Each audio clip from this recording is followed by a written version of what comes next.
सभी को मेरा नमस्कार। Let's start geography YouTube channel में एक बार पुनः आपका हार्दिक स्वागत है। तो आज हमारा नेक्स्ट टॉपिक वेगनर का जो महाद्वीपीय प्रवाह सिद्धांत चल रहा था उसके अंदर एक पार्ट हमने पढ़ लिया था, तो उनका भी हम संक्षिप्त में देखेंगे। उसके बाद आगे उस सिद्धांत के पक्ष में वेगनर ने क्या प्रमाण दिए, उसके अंदर क्या क्या यानी सिद्धांत के अंदर दोष थे, उस दोषों का मूल्यांकन करेंगे। इसके अलावा वेगनर के अनुसार द्वीपों का निर्माण कैसे हुआ, वलित पर्वतों का निर्माण कैसे हुआ, इसका हम विस्तार से इस वीडियो में अध्ययन करेंगे। तो वेगनर ने, यदि हम पहला देखना चाहें, इसे पूर्व भूमिका इसकी बनाए, तो वेगनर ने, हमने कल वीडियो के अंदर देखा था कि वेगनर ने भूगर्भिक बनावट, वनस्पति शास्त्र, जलवायु शास्त्र के आधार पर यानी अपना जो महाद्वीपीय प्रवाह सिद्धांत दिया। और सिद्धांत क्यों दिया?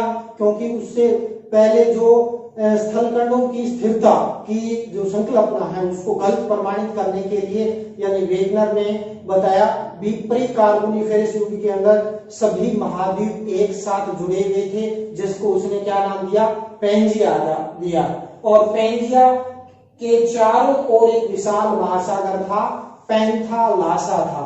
और बाद में क्या हुआ, यानी प्री कार्बोनिफेरस के अंत के अंदर पेंजिया का विघटन हुआ। और विघटन में वेगनर ने दो बलों का योगदान बताया था। भी पेंजिया का जो प्रवाह हुआ उसमें दो बल लगे। एक बल का तो हमने डिस्कस किया था, भी गुरुत्व बल तथा प्लवनशील बल, जिसके कारण यानी पेंजिया का प्रवाह भूमध्य रेखा की तरफ हुआ। दूसरा उसने वेगनर ने क्या बताया कि जो पश्चिम की तरफ प्रवाह हुआ वो सूर्य व चंद्रमा के गुरुत्वाकर्षण बल के कारण हुआ। तो ज्वारीय बल के कारण क्या हुआ, यानी पेंजिया का विघटन हुआ और पेंजिया दो टुकड़ों में टूट गया। ऊपर वाला टुकड़ा था लोरेशिया, जिसके अंदर इस डायग्राम से हम देख सकते हैं लोरेशिया में उत्तरी अमेरिका, यूरोप और एशिया को इसने सम्मिलित किया। इसके बाद गोंडवाना लैंड में उसने दक्षिणी अमेरिका, अफ्रीका, मेडागास्कर, प्रायद्वीपीय भारत, ऑस्ट्रेलिया और अंटार्कटिका को यानी गोंडवाना लैंड का भाग बताया। उसके बाद हमने आगे डिस्कस किया था कि जो वर्तमान की ये महाद्वीप और महासागर कैसे बने, तो उसने बताया कि Indo Australian plate African plate से हटके इंडियन प्लेट उत्तर में खिसकी तो हिंद महासागर का निर्माण हुआ। चूंकि ये जुड़े हुए थे तो हिंद महासागर के मध्यवर्ती भाग में मध्य कटक है वो का निर्माण भी हुआ।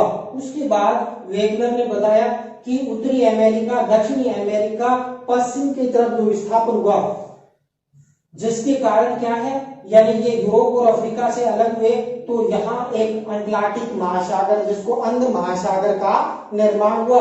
चूंकि ये असमान गति से हुआ तो जिसके कारण इसके मध्यवर्ती भाग में मध्य अटलांटिक कटक भी पाया जाता है। इसके बाद यानी वेगनर ने बताया कि ध्रुवीय क्षेत्रों से यानी महाद्वीपों का प्रतिस्थापन होने से आर्कटिक सागर का निर्माण हुआ और यहाँ से ये हटा अफ्रीका तो यहाँ अंटार्कटिका का प्रमुख रूप से क्या है निर्माण हुआ। इसके बाद हमने देखा कि प्रशांत महासागर का निर्माण कैसे हुआ। वेगनर के महाद्वीपीय प्रवाह सिद्धांत के अकॉर्डिंग देखें तो जो पैंथालासा था, पैंथालासा पर ये महाद्वीपों के जो टुकड़े अंगारा लैंड यानी आपका लोरेशिया और गोंडवाना लैंड फिर यानी बिखरे, तो यानी जो पैंथालासा था धीरे धीरे चारों दिशाओं से महाद्वीपों का अतिक्रमण हुआ, तो जो संक्षिप्त भाग बचा वो कहलाया प्रशांत महासागर के नाम से जाना गया। तो ये चीजें हमने मोटी मोटी कल अध्ययन कर लिया था। तो आज हम पढ़ेंगे जो वेगनर का जो महाद्वीपीय प्रवाह सिद्धांत जो दिया है वेगनर ने, तो इसके पक्ष में क्या प्रमाण दिए।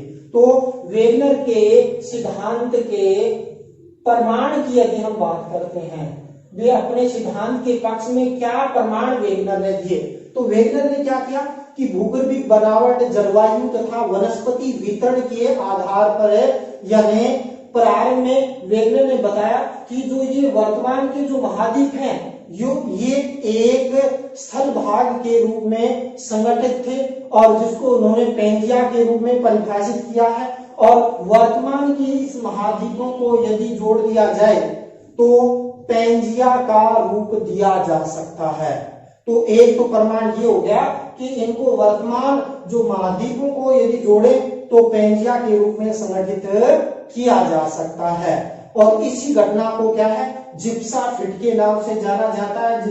ये 2 नंबर का प्रश्न है, एमए परी और बीए पार्ट फर्स्ट के अंदर पूछा जा सकता है। जिप्सा फिट क्या है? तो जिप्सा फिट है यदि किसी वस्तु के 2 टुकड़े कर दिए जाए और उसको यानी उस तरीके से वापस जोड़ दिया जाए तो ये घटना जिप्सा फिट कहलाती है। जिस प्रकार दक्षिणी अमेरिका को अफ्रीका से जोड़ा जा सकता है, उत्तरी अमेरिका के पूर्वी तट को यूरोप के पश्चिमी तट से मिलाया जा सकता है। तो इस घटना को जिप्सा फिट के नाम से जाना जाता है। 2 नंबर का प्रश्न ये आया हुआ भी है और आगे एग्जाम के अंदर आने की पूर्ण संभावना इसके अंदर है।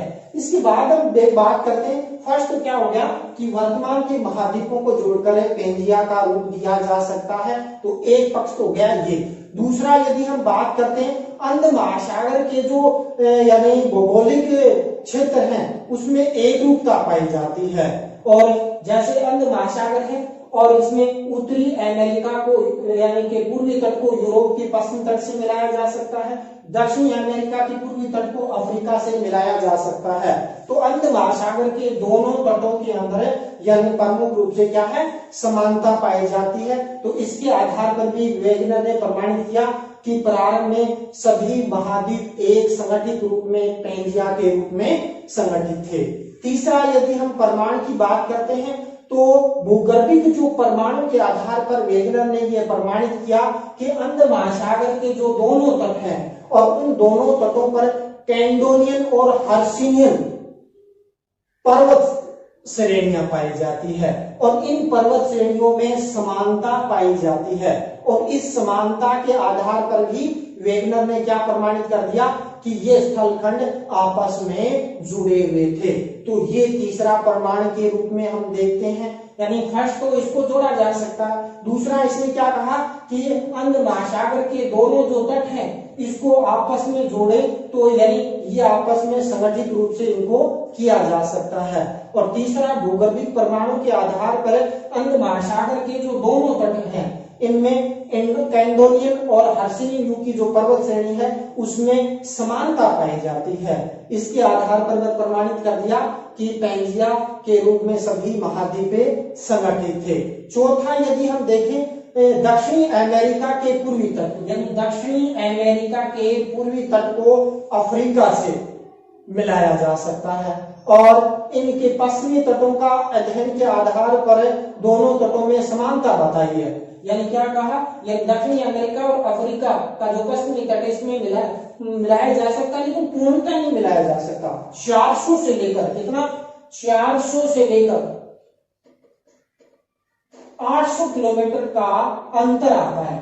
और ये अंतर का कारण क्या बताया कि इतने लंबे समय से इसका अपरदन हो रहा है समुद्री लहरें द्वारा या अन्य कारकों के द्वारा, जिसके कारण ये गैप है वो प्रमुख रूप से क्या है, आता है। तो इस प्रकार दक्षिणी अमेरिका के पूर्वी तट को अफ्रीका के पश्चिमी तटों के अंदर यानी दोनों तटों के अंदर यानी मिलाया जा सकता है। और इसी के आधार पर यानी इसने प्रमाणित किया कि ये स्थलखंड जुड़े हुए थे लेकिन इसमें 400 से 800 किलोमीटर का यानी अंतर है और अंतर का कारण यानी अपरदन की क्रिया के कारण ये यानी ये मगध तट वर्तमान में पूर्णतः नहीं मिलाए जा सकते। इसके बाद नेक्स्ट यदि हम 5वें कारण की यदि हम बात करते हैं तो यानी ग्लोटोरिस वनस्पति है वो पाई जाती है, भारत में पाई जाती है, दक्षिणी अफ्रीका के अंदर पाई जाती है। इसके अलावा एक द्वीप है ये यहाँ फॉकलैंड द्वीप पाया जाता है। इसके अलावा ऑस्ट्रेलिया तथा अंटार्कटिका के अंदर ये ग्लोटोरिस वनस्पति पाई जाती है। इससे ये प्रमाणित होता है कि ये स्थल भाग आपस में जुड़े हुए थे और ये गोंडवाना के भाग थे।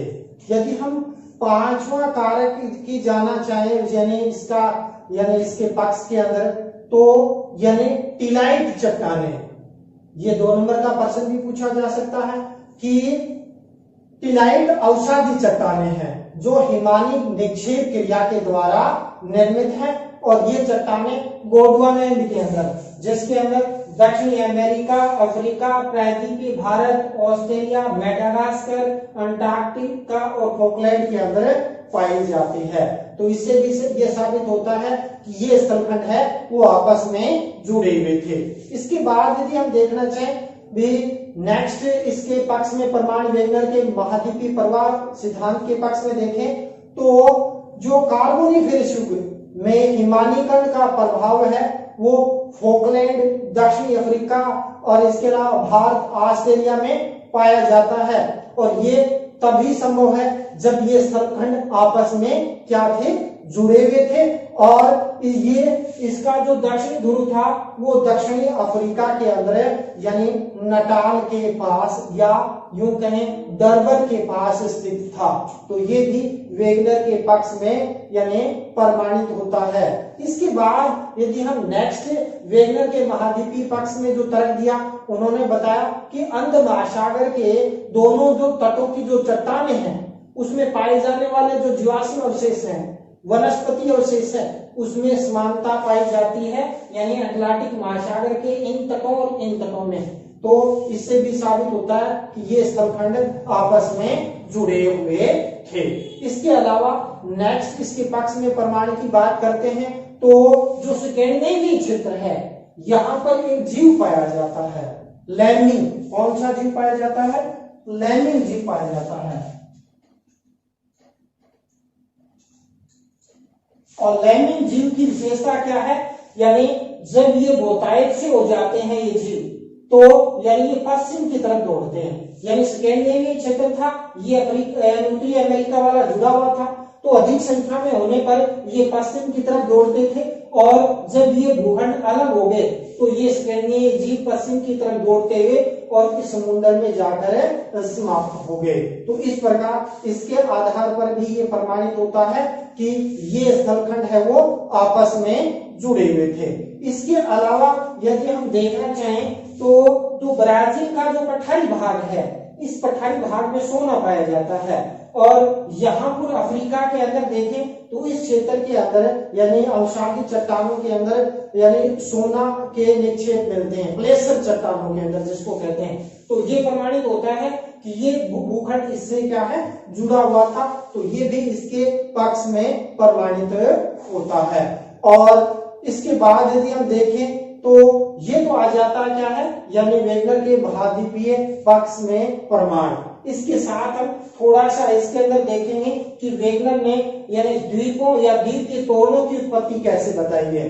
तो द्वीपीय तोरणों की उत्पत्ति के बारे में यदि हम देखना चाहें तो वेगनर ने बताया कि महाद्वीपों के प्रवाह की गति में स्थिरता उत्पन्न हो जाने के कारण, और स्थिरता कैसे उत्पन्न हुई, वेगनर ने बताया कि सियाल जो महाद्वीपीय भाग बने हैं सीमा पर तैर रहे हैं। और इसके अंदर यानी दूसरी बात ये कह दी कि सीमा के रुकावट के कारण यानी महाद्वीप का यानी कुछ भाग यानी प्रवाह का साथ नहीं दे पाया, और साथ नहीं दे पाया तो जिसके कारण यानी इन द्वीपों का निर्माण हुआ। जैसे मैं उदाहरण दूं, जब एशियन प्लेट पश्चिम दिशा की तरफ यानी इसका यानी प्रवाह हुआ तो इसका कुछ भाग सीमा की रुकावट के कारण साथ नहीं दे पाया, जिसके अंदर हम बात करते हैं सखालिन, क्यूराइल्स, जापान, फिलीपींस, इंडोनेशिया वाले ये जो द्वीप समूह इनका साथ नहीं दे पाए, जिसके कारण इन द्वीपीय तोरणों या द्वीपीय चापों का मुख्य रूप से क्या है इसके अंदर निर्माण हुआ। इसके अलावा यदि हम देखना चाहें जो कैरिबियन द्वीप समूह है, ये वाले ये कैरिबियन द्वीप समूह जब उत्तरी अमेरिकन और दक्षिणी अमेरिकन प्लेट पश्चिम की तरफ जो ज्वारीय बल लगा उसके कारण पश्चिम की तरफ यानी इनका विस्थापन हुआ, तो इसका कुछ भाग है वो सीमा की रुकावट के कारण इसका साथ नहीं दे पाया और पीछे छूट गया, जिसके कारण ये जो कैरिबियन द्वीप समूह है जिसके अंदर यानी ये सारे के सारे द्वीप आ जाते हैं, जो वेस्ट इंडीज के जो द्वीप समूह है और ये जो कोलंबिया है ये जो कैरिबियन द्वीप समूह के रूप में जाने जाते हैं, तो इन कैरिबियन द्वीप समूह का निर्माण उत्तरी अमेरिका, दक्षिणी अमेरिका, जब पश्चिमी की परवाह हुआ तो इसका कुछ भूखंड है इसका साथ प्रवाहित न होकर सीमा की रुकावट के कारण रुक गया, जिसके कारण द्वीपीय इन कैरिबियन द्वीप समूह का प्रमुख रूप से क्या है निर्माण हुआ। तो ये तो हो गया द्वीपों और चापों की उत्पत्ति के बारे में। अब हम बात करते हैं वलित पर्वतों की उत्पत्ति के बारे में। तो वलित पर्वतों की उत्पत्ति के बारे में यदि हम देखना चाहें तो जो वेगनर महोदय है, वेगनर महोदय ने यानी इसके बारे में निष्कर्ष निकाला कि जब उत्तरी तथा दक्षिणी अमेरिकी प्लेटें पश्चिम दिशा में प्रवाहित हो रही थी तो सीमा की रुकावट के कारण जो महाद्वीपों के जो पश्चिमी भाग थे, विशेष तौर पर यानी अमेरिका की बात करता है, उत्तरी अमेरिका, दक्षिण अमेरिका पश्चिम दिशा में प्रवाहित हो रहे थे, तो सीमा में रुकावट आने के कारण यहाँ यानी एंडीज और रॉकीज पर्वत श्रेणी का प्रमुख रूप से क्या है इसके अंदर यानी निर्माण हुआ। इसके अलावा यदि हम बात करते हैं यानी यूरेशियन प्लेट, अफ्रीकन प्लेट, प्रायद्वीपीय प्लेट, जब भूमध्य रेखा की तरफ इनका खिसकाव हुआ तो उसके अंदर क्या हुआ यानी टेथिस भूसन्नति का निर्माण हुआ, और टेथिस भूसन्नति में जो मलबा के वलित होने से यानी वलित पर्वतमालाओं का निर्माण हुआ, यानी ये अल्पाइन पर्वत श्रेणी है जिसका निर्माण टर्सरी युग के अंदर हुआ।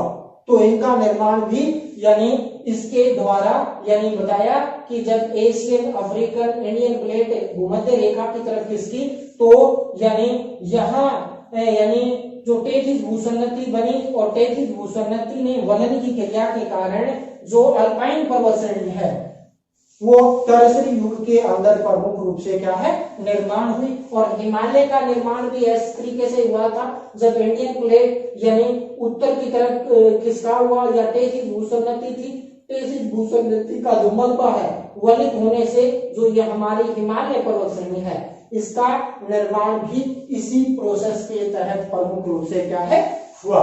तो ये हो गया क्या है यानी वलित पर्वतों की उत्पत्ति के बारे में वेगनर ने बताया।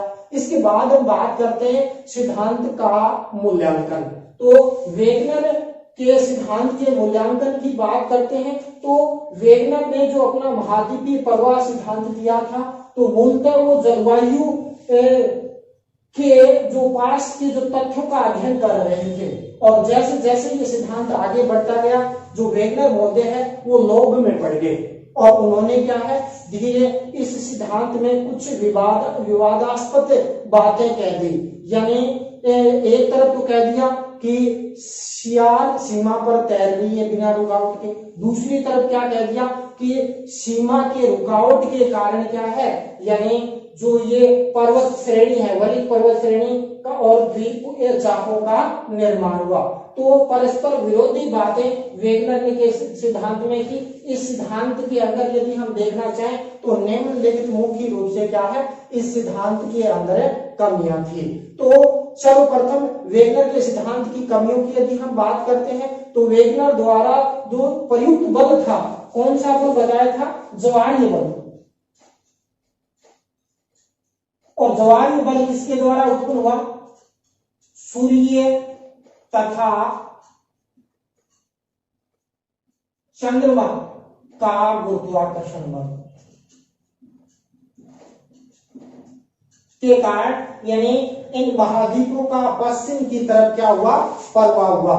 यदि यह ज्वारीय बल वर्तमान के जो ज्वारीय बल से यदि यूं कहें कि 90 अरब गुना अधिक होता तो ये चीजें संभव हो सकती थी कि ये महाद्वीपों का प्रवाह यानी पश्चिम की दिशा की तरफ होता। यदि इतना बल उसमें लगा होता तो जो पृथ्वी का जो परिभ्रमण पथ है वो उस दबाव की वजह से एक वर्ष के अंदर बंद हो जाता भाई। क्यों? क्योंकि यानी सूर्य और चंद्रमा का ग्रेविटी पावर के कारण क्या है दबाव की वजह से यानी पृथ्वी का परिभ्रमण पथ एक वर्ष में बंद हो जाता। फिर दूसरी बात करें कि जब गुरुत्वाकर्षण बल महाद्वीपों पर प्रवाह नहीं हो सकता, क्यों? क्योंकि उसकी ग्रेविटी पावर के कारण महाद्वीपों में बिखराव नहीं होकर उसमें क्या होता यानी एक जुड़ाव होता। तो ये प्रमाण जो वेगनर ने दिया है ये गलत साबित होता है। तो सर्वप्रथम इसके सिद्धांत की यह आलोचना होती है। दूसरा, वेगनर के सिद्धांत की आलोचना की बात करते हैं तो अंध महासागर के दोनों तट हैं, दोनों तटों के अंदर जो पाए जाने वाली जो चट्टानें हैं और दोनों तटों पर मिलने वाले भूगर्भिक जो चट्टान की बनावट है उसमें समानता नहीं है और मेल नहीं खाते। तो यहां जाकर भी कई भूगर्भवेत्ता इसके सिद्धांत की क्या करते हैं, आलोचना करते हैं। इसके बाद वेगनर के सिद्धांत की थर्ड आलोचना की बात करें तो वेगनर ने परस्पर विरोधी बातें बताई। क्या विरोधी बातें बताई? एक तरफ तो कह रहा है कि सियाल सीमा पर तैर रही है, दूसरी तरफ बता दिया कि सियाल में अवरोध उत्पन्न होने के कारण द्वीपीय चापों और वलित पर्वतों का निर्माण हो गया। तो यानी परस्पर विरोधी बातें हैं वो वेगनर ने अपने सिद्धांत के अंदर बताई। यदि हम इसकी बात मान भी लेते हैं कि सियाल सीमा पर तैर रही है तो यदि सियाल सीमा से क्या है, कठोर है, तो उस पर कैसे तैर सकती है? तो ये तथ्य भी वेगनर ने दिया है, ये भी इसके विपक्ष के अंदर जाता है। चौथी, यदि हम बात करते हैं वेगनर के सिद्धांत के तो वेगनर का जो महाद्वीपीय प्रवाह जो सिद्धांत दिया उसमें मुख्य रूप से इसकी प्रवाह की दिशा तो और इसकी तिथि, ये प्रवाह कब हुआ, इसकी तिथि और प्रवाह के बारे में वेगनर ने ज्यादा प्रकाश नहीं डाला।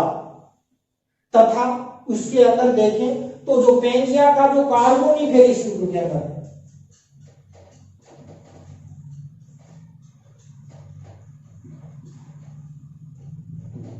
कार्बोनिफेरस युग में जो पेंजिया का जो विघटन हुआ तो इससे जो पूर्व है पेंजिया कौन से बल के द्वारा जुड़ा हुआ था, तो इसके बारे में भी वेगनर है वो कुछ नहीं बता पाया, जिसके कारण वेगनर के यानी सिद्धांत की प्रमुख रूप से क्या है, आलोचना हुई। और हम यदि देखना चाहें तो वेगनर ने यानी बहुत से महत्वपूर्ण तथ्यों को उजागर किया और यह सिद्धांत काफी लंबे समय तक क्या है, भौतिक भूगोल भू आकृतिक विज्ञान में यानी चलता रहा और वर्तमान में भी इस सिद्धांत हमारे सिलेबस के अंदर लगता है। तो इसके अंदर यानी 2-2 नंबर के प्रश्न एग्जाम के अंदर पूछे जाते हैं, चाहे वो भौतिक भूगोल हो या एमए परी के अंदर लगने वाला भू आकृतिक विज्ञान। तो उसके अंदर यानी कौन कौन सी कमियां थी उसको यदि हम देखना चाहें तो एक तो हमने कल ही डिस्कस किया था इसके यानी वेगनर का जो फर्स्ट पार्ट, हमने 2 पार्टों में वेगनर का महाद्वीपीय प्रवाह सिद्धांत है, टेथिस का खुलना। तो टेथिस का खुलना क्या है, पेंजिया और पेंजिया के 4 और पेंथाशाला। जब पेंजिया का विघटन हुआ और विघटन होकर ये 2 टुकड़ों में टूट गया और बीच का भाग क्या है यानी टेथिस सागर बन गया, टेथिस सागर का निर्माण हो गया, जिसको हम टेथिस के खुलना के नाम से भी जाना जाता है। तो 2 नंबर का प्रश्न इसमें ये पूछा जा सकता है। दूसरा क्या है, लैमिंग क्या है? तो लैमिंग स्कैंडिनेवियन क्षेत्र में पाए जाने वाला एक जीव जंतु था जो अधिक संख्या में होने पर पश्चिम की तरफ दौड़ता था। जब ये प्लेटें जुड़ी हुई थी तो ये पश्चिम में चला जाता था, लेकिन जब ये प्लेटें अलग हो गई तो ये जीव है बाद में समुद्र में जाकर समाप्त हो गया। उसके बाद जिग्साफिट क्या है, तो जिग्साफिट जिस प्रकार किसी वस्तु के टुकड़े किए जाए, जैसे ये है, इसको अलग कर दिया और इसको पूरे दोबारा पुनः जोड़ा जा सकता है, उसी प्रकार से जिस प्रकार पेंजिया के जो ये वर्तमान में महाद्वीप बने हैं, इन महाद्वीपों को दक्षिणी अमेरिका के पूर्वी तट को अफ्रीका के पश्चिमी तट से, उत्तरी अमेरिका के पूर्वी तट को यूरोप के पश्चिमी तट से मिलाया जा सकता है, इंडियन प्लेट को अफ्रीकन प्लेट और ऑस्ट्रेलियन प्लेट से मिलाया जा सकता है, अंटार्कटिका को जोड़ा जा सकता है। तो इस प्रकार यानी ये जो घटना है ये क्या कहलाती है, जिग्साफिट के नाम से जानी जाती है। इसके बाद हम बात करते हैं ग्लोप्टोरिस क्या है, तो ग्लोप्टोरिस एक प्रकार की क्या है, वनस्पति है जो यानी गोंडवानालैंड के अंदर है, यानी जो ये भूखंड थे दक्षिण America, Africa, Australia, Antarctica, Madagascar, Falkland के अंदर पाई जाती थी। तो इस प्रकार आज हमने वेगनर का महाद्वीपीय प्रवाह सिद्धांत अपना कंप्लीट हो गया। इसके बाद नेक्स्ट टॉपिक यानी अपने इसके अंदर देखेंगे। तो इसी के साथ जय हिंद, जय भारत।